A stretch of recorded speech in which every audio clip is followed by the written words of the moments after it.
So there comes a point in time in every cinephile's life where they watch a movie that completely opens up their entire perspective as to why they love movies. And for me, Spider-Man 2 was that film.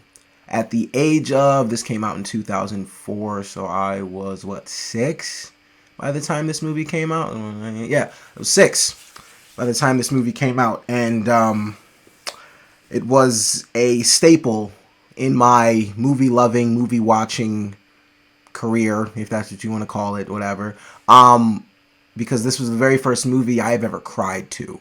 And that, for me, was one of the most important moments of my life because it made me realize I love movies a lot more than I think the average person does. And I'll never forget this movie. I'll never forget that day watching this thing in theaters as a child and being completely overwhelmed by what I consider to be peak cinema. That word is thrown around a lot nowadays, but I promise you, when it comes to peak cinema, this movie is one of those ones.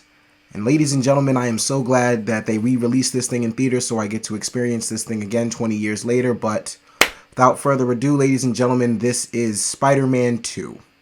Sam Raimi's Spider-Man 2. I don't think that necessarily has to be said, but it's Spider-Man 2.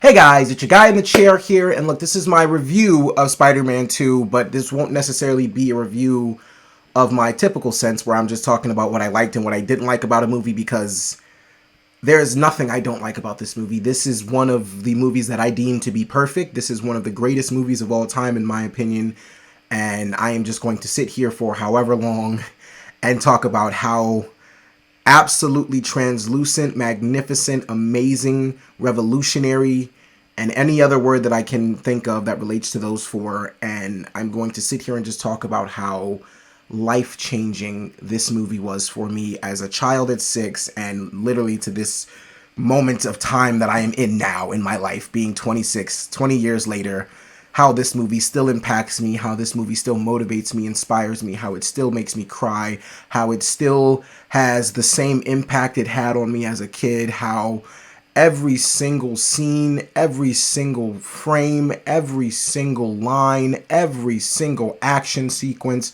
every single facial expression, emotion, everything in this film has led me to what I'm doing today, and that's chasing my dreams as far as trying to build my love into movies into something. But it's, for me, look, like I said, this is one of the greatest movies of all time as far as I'm concerned. This is a movie that I deem to be peak cinema, and just being able to re-experience this movie in theaters was something not only I never thought I'd get to do again in my life, because this re-releasing thing has literally just become a trend, but just being able to experience this with fans and truly watch this movie and understand that what we got in 2004 was truly something, nothing short of an absolute triumphant achievement. What Sam Raimi did with this movie in 2004 was beyond anyone's imagination. This movie was something that honestly exceeded all my expectations. I can tell you guys, at a young age, when I was 6 years old and I was anticipating the fuck out of this movie, like literally watching the trailers for Spider-Man 2 every day, all the way up to learning that's what my mom's always telling me, I just never believed her, or the whole, eat your green vegetables, that little part, that part would always play in the commercials. But literally watching the trailers all the time. I had Spider-Man puzzles. I had all these posters. I lied to you not. The night before we went to go see this thing, I literally cried my eyes out because all I could think to myself was, I don't want... I literally told my mom, and I have no shame in this whatsoever. I told my mother at 6 years old, I was like, Mom, I don't want Spider-Man to die. I was crying my eyes out thinking, because of the trailer shot where Harry pulls off Peter's mask, I'm thinking to myself, I don't want Spider-Man to die. I don't want that to happen. I was crying my eyes out. And then I got to watch this movie the next day, and I cried like a baby by the end of it. I could not understand why I was crying so much, But I just remember my dad asking me, yo, like, why are you crying? And I said, that was the most beautiful movie I've ever seen in my life. And to this day, that statement still holds up. That's one of the most beautiful films I've ever seen in my life. And every rewatch, beyond just the theater experience, every rewatch I've had of that movie ever since, I still walk away with that same mindset frame.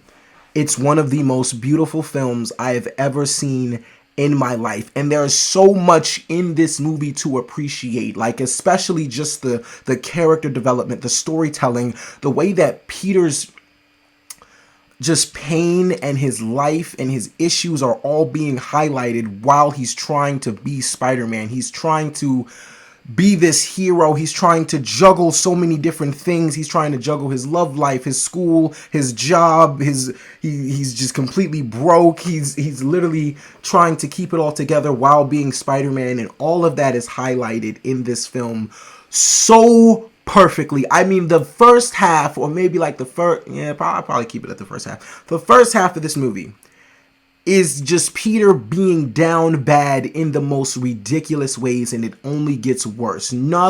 Peter cannot get a win to save his life. I mean, dude gets fired from his pizza job. Dude can't make it to Doc Connor's class. Dude literally has to sit there and suffer because he cannot be with Mary Jane. He wants to be so badly, but he can't, because just he can't let people know who he is. He can't let people know that he's Spider-Man. He can't make it to Mary Jane's plays. He has to deal with one of his best friends being so pissed off at him because he takes pictures of Spider-Man not knowing that he's Spider-Man, but he thinks he's holding out on him because he won't give up the bug, because Harry's hell-bent on getting revenge on Spider-Man due to the fact that he thinks he's killed his dad. Like, Peter's dealing, and then he's dealing with Aunt May, dealing with the fact that, you know, she's going through stuff with the house, and they're still trying to get over Uncle Ben's death, and of course he's still hiding that secret, and that's what I'm saying. Like, this is just such a testament to Sam Raimi's storytelling ability, because all of this in this movie is just told at such a very well-paced time, where everything, it doesn't feel like anything's ever being rushed. You are being guided through this kid's life, and there's just so many moments in this movie that make you tear up, because for me, watching this at the age of 6, I felt like I was watching myself on screen. Like I said it in my first Spider-Man review as well. I've always related to the character of Peter Parker, but this one in particularly, I always relate to this guy, because it's just watching someone go through just so much pain to be a symbol of hope is ridiculous. Like, in this movie, Sam Raimi is truly just showing that Peter Parker is no better than you or me, the person next to us on the train, the stranger that we cross every day. Like, Peter is going through the same things we are, and he's hiding this secret of being Spider-Man, and it's all just highlighted so perfectly. Like I said, this dude cannot buy a single win in this film whatsoever, and like I said, in the most littlest ways possible. Even when he's at I'm going to call it wasn't an engagement party at first, but it ended up being that, when Peter was taking pictures for J. Jonah Jameson's son, the astronaut, at his ceremony or whatever. Peter, the most littlest things. Peter couldn't get a dish off the tray. He grabbed a drink, but there was nothing in it. Then his best friend, Mary Jane, is getting married. Harry slaps the shit out of him in front of thousands of people, because he is just pissed about Peter. He's pissed because he thinks Peter's holding out on him about who Spider-Man is, which technically he is, but there's nothing Peter can do about that, because it's just not how it went. And isn't that right? Huh? Isn't that right? Huh, brother? And Peter's going through it so bad. He's losing his powers. He's losing his mind, man.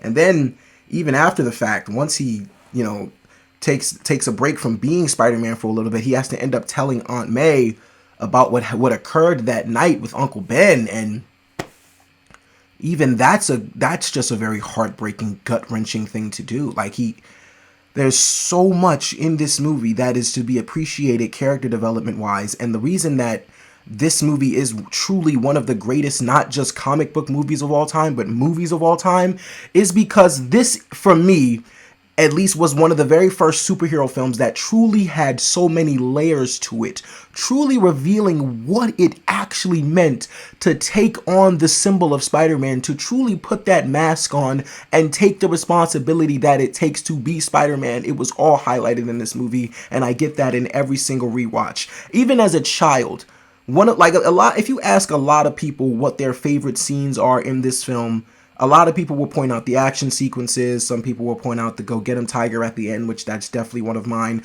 But my favorite scene in this movie, by far, is the raindrops are falling on my head scene.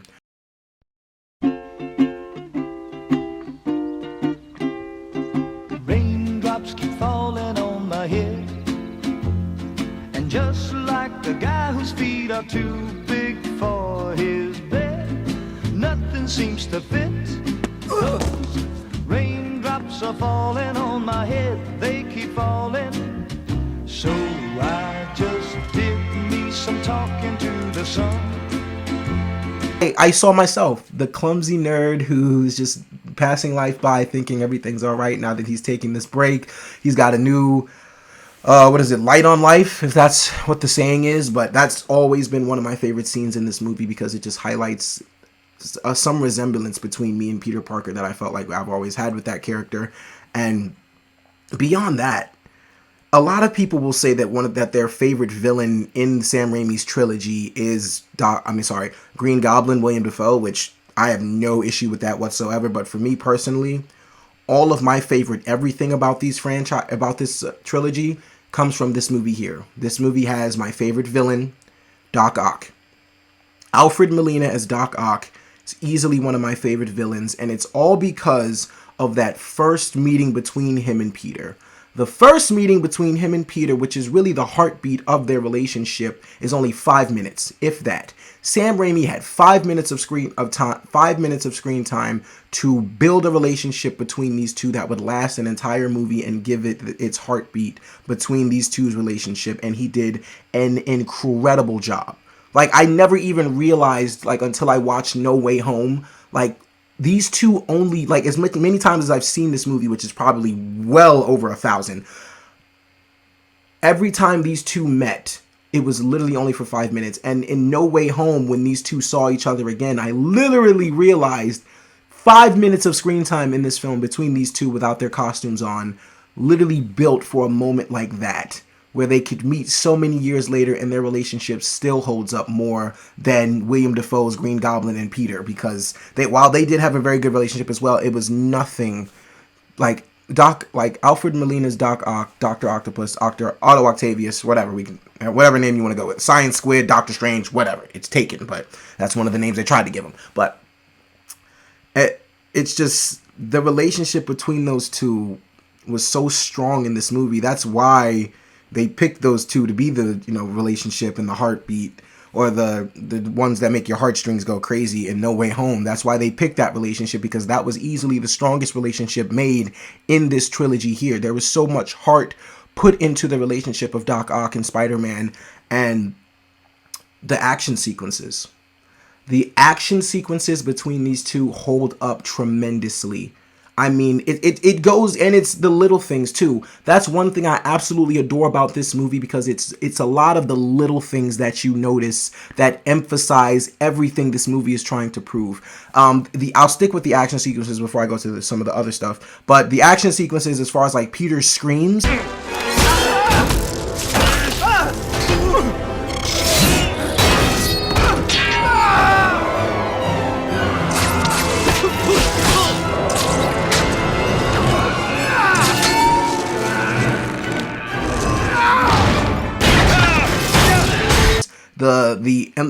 The emphasis in the way he's throwing stuff, the way he's trying to fight, the way he's trying to punch, save, do whatever. Like even when he screams to Aunt May, "I'm coming!" When he's trying to save her, dude, it's so good. it's the little things in this movie that really just emphasize everything. One thing I completely did not notice until my rewatch was in the beginning of the film when Peter runs up to Doc Connors trying to make his class and he's late and he's like, "You always seem exhausted." Peter's eyes are like bloodshot red and he looks so tired. I never noticed the little things like that, and that's so fun when you notice things like that on a rewatch because you truly understand the attention to detail that was put into all these things, man. I mean, it's the way Peter looks at Mary Jane. Even when Peter first starts to lose his powers and he literally has to drag his bike home with his helmet on and he's walking past all those posters of Mary Jane. It's like pain on top of pain on top of pain on top of pain, and it all just builds up to the second half of the film where you truly understand Peter truly understands what it truly takes to be Spider-Man. And there's even a moment in the film where I consider it to be good cringe, because a lot of mid-2000s comic book movies had what we call good comic book cringe. There's a scene like towards the end of the movie where he's literally sitting on the window. He's like, am I not supposed to have what I want? Like, it's just not fair. Like, am I not supposed to have what I want? And it's kind of a corny moment, but it just all builds together as to what the movie's been trying to say. Like, being Spider-Man truly is a sacrifice. It takes so much to put this mask on and to be this character and to be this symbol and to be this friendly neighborhood hero who everyone is counting on. And then on top of that, you have Aunt May's speech, which Rosemary Harris is an absolute just magical gift as Aunt May, because that "I believe there's a hero in all of us" speech, if you don't cry or feel some type of way when that speech is being said, I don't think you have a heart or a soul in your body, because there's no way you don't feel what that woman is saying. And that all of that is just why Spider-Man has been one of the biggest inspirations of my life, is because of all of these moments that have happened here in this movie. Spider-Man 2, it's crazy because I remember going to college and we were doing like icebreakers or whatever, and somebody asked me what my favorite movie was, and I said it was Spider-Man 2, and they looked at me so crazy, like, Spider-Man 2 of all movies, Spider-Man 2, why Spider-Man 2? Because Spider-Man 2 is fucking peak. And I'm at the point now where ever since I started reviewing movies, like, I respect everybody's opinion because movies are subjective, and I love seeing different people's viewpoints on movies and what they think about them and what they love and what inspires them, yada yada. But one thing that I will always stand on, this mountain. This is one of the greatest movies of all time as far as I'm concerned. It is truly one of the best directed movies I've ever seen. It's one of the best acted movies.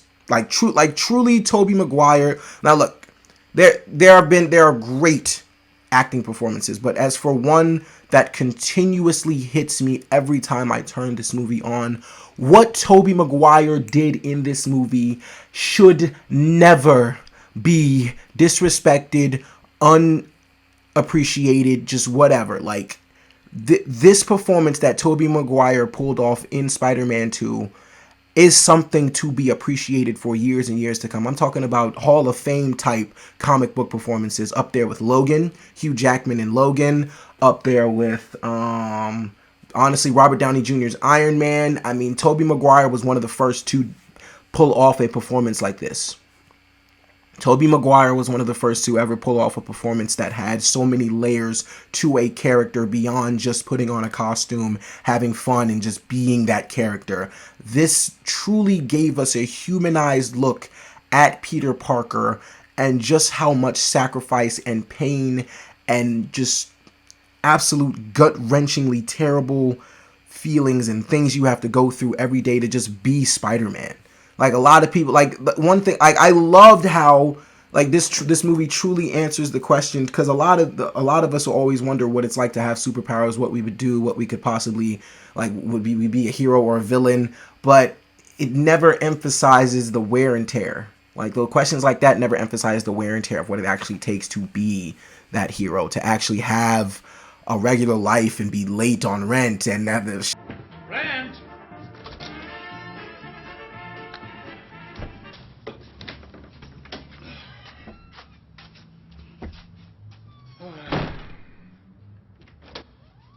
Rent?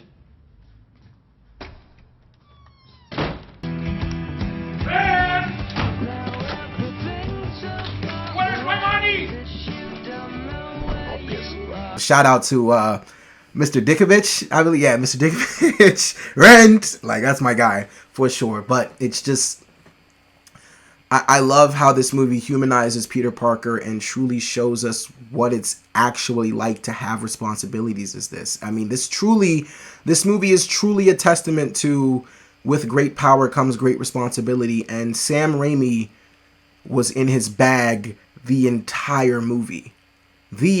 From the score in the beginning of the film to She Looks at Me Every Day, Mary Jane Watson, to Parker, always late, man. Yeah, you're fired, Parker. And then you got it's pizza time. I mean, oh my god. Then the subway sequence, which, like I said, the action sequences hold up tremendously.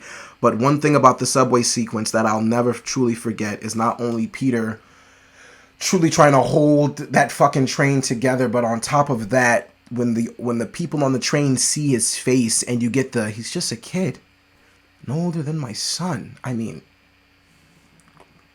oh my god, like that, the way that line is delivered. Then you got the kids coming up saying, "We have something for you. We won't tell anybody." They love Spider-Man. Like that. No, excuse me, I'm tearing up. Okay, hold on. Like everything about that movie, everything about every single one of those scenes, truly have something that has kept my childhood alive. It's just kept me going. It's inspired me, motivated me to do everything I can to be Spider-Man, because that's what all I ever wanted to be as a kid. I wanted to be Spider-Man. Hell, I still want to be Spider-Man. Oh god, I'm trying to get my words together. But look, overall, guys, Spider-Man 2 is truly for me not just another one of those movies that I watched and I was absolutely blown away and it just never left me. This was a movie that truly took my heart early on as a kid and never let go.